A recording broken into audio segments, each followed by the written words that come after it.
네, 이재명 캠프로 가겠습니다. 물어봐야 되는 현안이 줄을 서 있는데요. 어떤 답변을 내놓을지가 참 궁금한데요. 이재명 캠프 수석 대변인을 맡고 있는 박찬대 더불어민주당 의원 전화로 만나보겠습니다. 나와 계시죠? 예, 안녕하세요. 박찬대입니다. 네, 안녕하세요. 의원님께도 먼저 이전부터 여쭤보겠습니다. 이재용 삼성전자 부회장 가석방 결정을 어떻게 평가하십니까? 예, 우리 캠프에서 좀 입장을 냈는데요. 예. 전에 여러 차례에 걸쳐가지고 이재명 후보가 직접 언급한 것처럼 재벌이라는 이유로 특혜를 줘도 안 되고 예. 또 불이익을 줘서도 안 된다. 법 앞에서는 모두가 공정해야 된다라고 네. 하는 것이 예. 이재명 후보의 평소 생각이고요. 예. 다만 국정농단 공모 이 혐의에 대해서 사면을 받은 것이 아니고 예. 조건부 석방이니까 이재용 씨가 국민 여론에 부합할 수 있도록 반성하고 쇄신하는 모습이 있었으면 좋겠다. 이 정도로 우리가 입장을 지금 밝혔습니다. 그러면 가석방돼서 출소된 뒤에 반성하고 쇄신하는 모습이 구체적으로 뭘 뜻하는 겁니까? 뭐 그거는 뭐랄까요? 이재용의 숙제가 아닐까 이렇게 생각이 됩니다. 그래요? 네, 국민들이 이재용한테 기대하고 있는 정도나 모습은 조금씩 차이가 있기 때문에요. 하나만 더 여쭤볼게요, 의원님. 네네. 그러니까 자 그러면 이재용 부회장이 반성하고 쇄신하는 모습이 네네. 경영에 참가야 나오는 거죠. 뭐 그냥 개인적으로 집에서 반성하고 쇄신하는 건 아닐 테니까. 그러면 취업 승인해줘야 되는 거겠네요. 그러면? 글쎄요, 뭐 그 부분에 대해서는 법적 판단은 영역은 법적 판단의 영역에다가 맡겨야 되지 않을까 이런 생각이 들고요. 네. 네, 요 정도로 우리가 입장을 뭐 분명하게 밝혔다 이렇게 받아주시면 될 것 같습니다. 대단히 죄송하지만 약간 어정쩡한 입장 아닙니까, 솔직히? 글쎄요, 근데 뭐 법적 판단에 대해 가지고서 그 예. 판단 자체를 우리가 언급하기는 어렵고요. 예, 알겠습니다. 네, 다음으로 넘어가겠습니다. 네. 어제 저희가 윤석열 캠프 신지호 정무실장하고 인터뷰를 했는데요. 그 전에 제기됐던 문제를 다시 이야기를 하더라고요. 성남 FC 문제 있지 않습니까? 네. 그러니까 결국은 이제 관내 기업들이 성남 FC 이제 그 후원을 했는데 이거 문제 있는 거 아니냐 이런 그 요지에 이제 의혹 제기인데 어떤 말씀 주시겠습니까? 뭐 방송을 듣는 청취분이나 국민들한테 많이 의혹이 있는 것처럼 주장을 했는데 네. 뭐 명백한 허위 사실이다 이렇게 결론을 좀 내고 싶고요. 네. 저희 지역구인 인천에 만약에 예를 들어서 이야기한다면 인천의 대표적인 제조업체가 GM대우입니다. 네, 네, 네. 예, 지금 국민의힘 대선 후보로 출마한 분이 과거에 인천시장으로 있을 때, 예, 우리 인천의 축구팀도 시민구단으로 있거든요. 네. 그 인천 프로축구팀의 GM대우가 5년간 125억 정도를 좀 후원을 했어요. 예. 그래서 지금 시민구단으로 있는 거기에 지역업체가 네. 후원을 하는 부분에 대해서 이게 과연 사익을 추구하는 내용이냐라고 했을 때 대부분의 국민들은 동의하지 않을 거라고 보고요. 네. 그 당시에도 인천은 GM대우의 청라기술연구소 부지를 제공을 했습니다. 결국 지역 경제에 미치는 영향이 지역 주민들의 삶에 큰 영향을 미치기 때문에 네.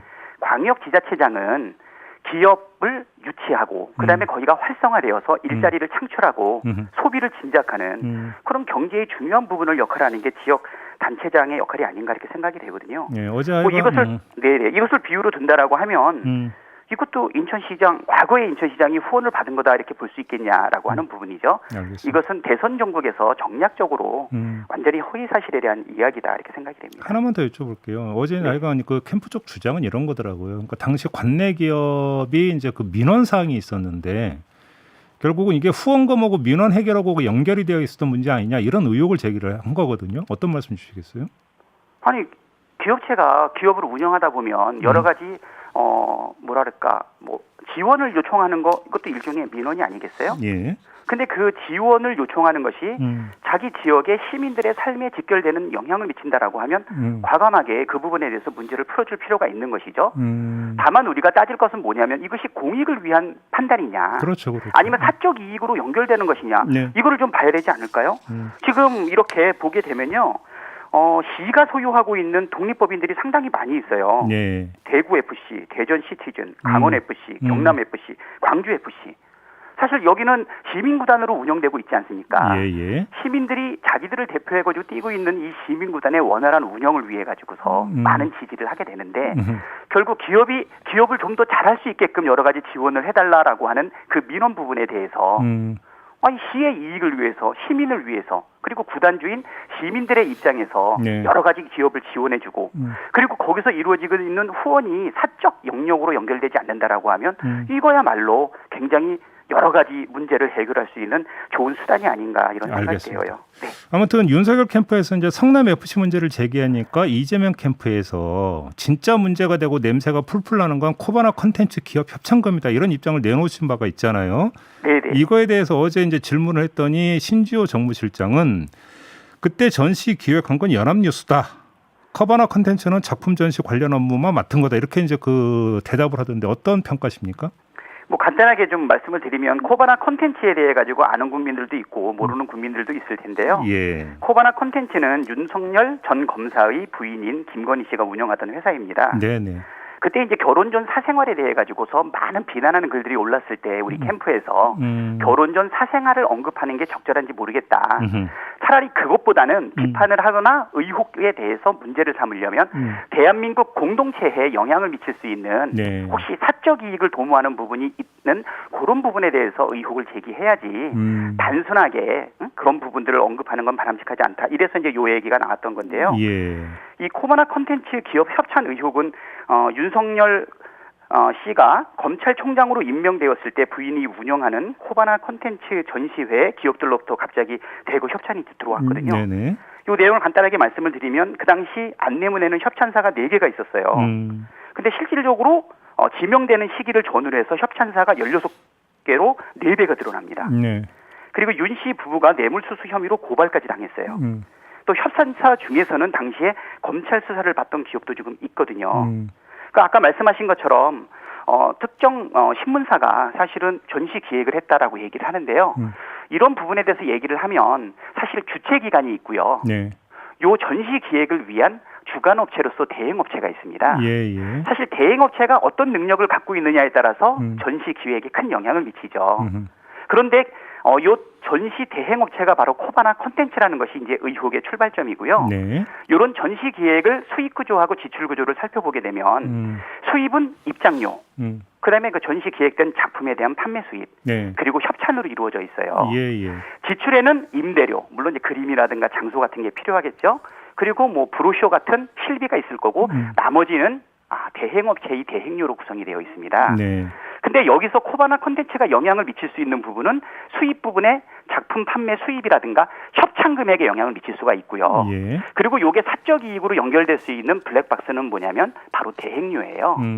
그럼 과연 특정 신문사 거기를 제외한 요 전체 구조에서 협찬 금액과 대행료와 관련된 이 부분이 과연 공익을 위해서 사용된 것인가 아니면 뒷배경이 작용을 한 것인가 이건 뭐 너무나 당연하지 않겠어요? 요 내용을 들여다보지 않고 단순하게 전시 기획을 한 것은 뭐 특정 언론사다라고만 얘기해서 이 문제가 해결된다고 보기는 어렵다 이렇게 보거든요. 네. 제가 볼 때는 검찰총장 완장 지금 떼셨잖아요. 네. 제대로 된 수사를 할 필요가 분명히 있고요. 그리고 이것은 아까 말씀드린 것처럼 성남 FC의 그 민원 또는 기업 지원과 관련해서 받은 협찬금과 귀속되고 있는 주체는 분명하게 다르다. 네. 시민구단이 받는 거냐, 코바나 콘텐츠가 받는 거냐, 그 내용을 명확하게 들여다볼 필요가 있다는 것이죠. 알겠습니다. 네. 자, 그 정도로 하고요. 자, 이 문제 좀 여쭤보겠습니다. 그 이재명 후보가 네거티브 중단 선언을 하지 않았습니까? 네. 약간 거칠지만 한번 이렇게 질문 드려보겠는데요. 이재명 후보의 중단 선언에도 불구하고 다른 후보 캠프에서 이재명 캠프가 판단할 때 네거티브라고 판단될 수밖에 없는 그런 내용을 제기를 한다면 그래도 대응을 안 하실 겁니까? 사실 지금까지도 우리는 그 부분에 대해서 사실 검증이라는 차원으로 사실 대응을 해왔어요. 예. 뭐 다시 언급하기는 좀 어렵지만 예. 뭐 지역 비하 발언을 사실 누가 소환을 했는지 뭐 이런 부분들에 대해서 우리가 사실적으로는 이렇다 해가지고 사실관계에 국한되어 있는 사실 소극적인 방어와 해명만 이루어졌었던 거거든요. 네. 그런데 국민들이 볼 때는 네거티브를 제기한 당사자와 그거를 해명하는 방어자 사이에 이 혼란이 계속 이루어지게 되다 보니까 그거보다는 결국은 네거티브로 귀결되는 것이 아니냐. 미래를 제시해달라. 네. 지금 대전환기의 위기에서 우리나라를 이끌 지도자가 이 정도의 정책과 비전을 보여주게 되는 것 아니냐. 이렇게 제시했기 때문에 우리가 누적된 고민 끝에 그냥 중단하겠다. 그리고 이것은 그럼에도 불구하고 상대방이 동참을 우리가 촉구하고 네. 당의 역할을 요구했지만 상대방이 계속한다 하더라도 후보는 결단코 이 부분에 대해서 언급하지 않겠다 이렇게 이야기를 했는데 아마 대선에 출마하고 있는 후보가 네거티브 자체를 중단하겠다라고 하는 선언이 제 기억에는 처음인 것 같거든요. 어떻게 보면 전임 미답의 길을 가고 있는 것 아닌가 좀 이런 생각이 들고요. 정리를 하면 근거 없는 네거티브라 하더라도 후보뿐만 아니라 캠프 전체적으로 무대응으로 이제 앞으로 가겠다 이렇게 이해를 하면 되는 겁니까? 그렇게 단정적으로 얘기하기는 상당히 좀 어려운 부분은 있어요. 사실은 어떤 점에서요? 정말 명확하게 아닌 부분에 대해서는 그래도 우리가 그 부분에 대해서는 언급은 좀 있어야 되지 않겠나라는 생각이 드는데요. 네. 그 수위를 무자르듯이 얘기하기는 상당히 어렵지 않은가. 예. 일단 대원칙은 네거티브에 대해서는 대응하지 않겠다. 이 부분은 분명하다. 이렇게 말씀드릴 수 있겠습니다. 그러면 거꾸로 예를 들어서 이재명 후보나 이재명 캠프에서 다른 후보의 의혹을 먼저 선제적으로 제기하는 일도 없을 거다. 이렇게 이해를 해도 되는 겁니까? 그 부분에 대해서 사실은 고심이 좀 많이 있습니다. 어떤 점에서요? 왜 고심이 없겠어요? 그게 무자르듯이 명확하게 정리되는 부분은 아니니까. 예. 그리고 선거 전략이라는 게 파지티브 전략이 있고 네거티브 전략이 있잖아요. 예. 그 네거티브는 자기가 잘할 수 있는 부분을 얘기하는 것이 아니라 상대방이 못할 수 있는 부분을 얘기하는 부분이에요. 예. 근데 사실 네거티브와 흑색 선전은 구별이 돼야 되거든요. 예. 사실관계를 언급해도 사실 네거티브는 네거티브거든요. 그게 아니라 사실에 기초하지 않으면서 완전한 흑색 선전, 마타도어라고 하는 그런 부분들까지는 우리가 이 부분을 어떻게 해야 될 것인가. 후보는 본인이 선언을 했기 때문에 아마 이 부분에 대해서는 굉장히 신중하게 아마 그 약속을 지키려고 노력을 할 거고요. 왠지 의원님 말씀 듣다 보니까 돌고 돌아 원점인 것 같다는 느낌이 좀 오는데요. 아닙니까? 아닙니다. 그거는 이제 혹시 그걸 기대하고 계신가 아닌가 싶은데요. 제가 굉장한 노력을 하고 있다. 알겠습니다. 앞으로 그건 이거 진행상으로 좀 보면 나올 문제라고 생각을 하고요. 이낙연 후보 쪽에서 이재명 후보의 경기지사직 사퇴를 계속 이야기를 하고 있는데 입장을 좀 밝혀주시죠. 저는 경기지사직 사퇴가 개인의 양심의 문제라고 이야기를 했는데요. 네. 오히려 이 발언 자체가 양심의 문제가 아닌가 생각이 됩니다. 예. 경기지사직을 유지하면서 사실은 대선을 같이 치르는 것이 체력적으로 또 물리적으로 엄청난 사실은 제약이 있거든요. 네. 그럼에도 불구하고 경기도민과 선출직으로 선출된 지사의 그 의무사항 이 부분에 대해서 사실은 깊이 있는 고민을 하고 있는데요. 이 부분을 자꾸 언급하는 것은 솔직히 납득이 잘 안 되고요. 네. 같은 경선 후보이면서도 경남도지사를 중도에 사퇴하고 출마했던 김두관 후보님의 일침이 있는데요. 그걸로 아마 제 생각을 좀 가름하면 좋지 않을까. 네. 도지사직 사퇴는 권한을 위임한 도민들 몫이지 저의 선택이 아니라는 것을 뒤늦게 깨달았습니다. 네. 신기루를 쫓아 천금 같은 과거의 약속과 현재의 책무를 버렸던 것입니다. 알겠습니다. 네. 이 부분이 아마 맞지 않나 싶은 생각이 됩니다. 이거에 대한 좀 입장이 궁금한데요. 이낙연 캠프의 서른 의원 있지 않습니까? 이분이 한 인터뷰에서 이런 말씀에서 그대로 읽어드리면 만일 이재명 후보가 본선 후보가 된다면 원팀 장담이 안 된다. 이 후보의 여러 논란들을 정말 마음으로 받아들일 수 있을지 아슬아슬한 느낌이다. 이렇게 그 말을 했는데 어떻게 해석을 하십니까? 저는 일단은 우리 서른 의원의 경륜과 역량으로 비춰봤을 때 진심은 아닐 거라고 생각이 되고요. 예. 아마 선거 전략상 흔들어대는 발언이 아닐까 좀 이런 생각이 좀 듭니다. 흔들기용 발언 뭘 흔들어요? 불안감을 조성하려고 하는 거죠. 예. 무슨 얘기냐면 추격하고 있는 사실 저쪽 캠프의 입장을 이해를 못하는 것은 아닙니다. 네. 7월 말 8월 초가 되면 골든 크로스가 일어날 것이다라는 기대를 상당히 가졌고요. 예.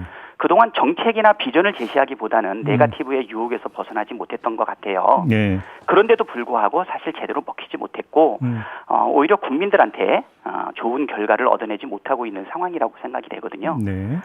경선 불복. 이거는 우리 민주당에서 정말 다시는 소환되지 않아야 될 부분이 아닌가. 지역주의 이거 소환되면 안 되고 경선 불복 소환되면 안 되는데도 불구하고 진심이 아닌 발언으로 아마 마지막 흔들기 하시는 것 아닌가. 알겠습니다. 이렇게 생각이 됩니다. 마지막으로 이걸 여쭤볼게요. 추미애 후보가 열린민주당과의 통합을 제기하지 않았습니까? 이재명 후보도 여기에 대해서 이제 즉각 화답을 했는데 좀 궁금한 게 방법론인데요. 통합이 언제 추진이 돼야 된다고 생각하세요? 글쎄요, 뭐 이거는 대변인인 제 입장에서 개인 의견을 말씀드리긴 좀 어려운 것 같고요. 네. 다만 총선에서는 정치권이 네. 나눠지더라도 대선에서는 통합되는 경우들이 많이 있거든요. 네. 그럼 질문을 그것은- 바꿀게요. 그러니까 네네. 경선이 마무리되기 전에 통합이 현실적으로 가능하다고 보세요? 그거는 뭐 예측이기 때문에요. 네. 이거는 뭐 제가 답변할 내용은 아닌 것 같습니다. 그래요? 다만 예. 지금 말씀드린 것처럼 대선이 큰 가치를 중심으로 정치권이 뭉치고 있는데요. 네. 저희가 볼 때는 이재명 후보는 결국 민생 개혁을 거부하고 과거로 회귀하려는 세력들의 이합 집산들 예. 여기에 대비해서 예. 추미애 후보가 제안했던 열린민주당하고의 통합을 환영한다 이렇게 보는 것 같고요. 예. 실질적으로 화학적으로는 정책적인 부분에 있어서 많이 결합이 되어 있지 않나. 물리적 통합만 남아있는 상태 아닌가 이런 생각이 들고요. 네. 시기는 정치적 여건과 우리 또 지도부 하고도 같이 이야기를 해야 될 것 같습니다. 개인적으로 말씀을 드리면요. 예. 우리 국회 교육위원회에서도 예. 민주당과 열린민주당이 함께 여러 교육 현안을 함께 풀어가면서 입법 활동을 하고 있거든요. 네. 어저께도 일하는 국회를 만들기 위해서 두 정당의 교육위원들이 모여서 기자회견도 했던 그런 경험이 그럼 있습니다. 짧게 단답형으로 질문 하나만 드리고 마무리할게요. 만약에 이재명 후보가 대선 후보가 된다면 네. 이재명 후보가 주도해서 열린민주당과의 통합을 추진할 의향이 있다 없다 어떤 답변 주시겠습니까? 있다 없다? 네. 이건 뭐 대변인이 너무 앞서가는 것 아닌가 이런 생각이 들고요. 예. 뭐 적극적으로 뭐 환영한다고 했기 때문에 그 네. 부분에 대한 가능성은 높지 않을까 생각이 됩니다. 알겠습니다. 이렇게 마무리할게요. 고맙습니다, 의원님. 대신 마지막 대답은 저의 개인적인 의견이라고. 알겠습니다. 예. 고맙습니다. 예, 감사합니다. 네, 이재명 네. 캠프 수석 대변인 맡고 있는 박찬대 더불어민주당 의원이었습니다.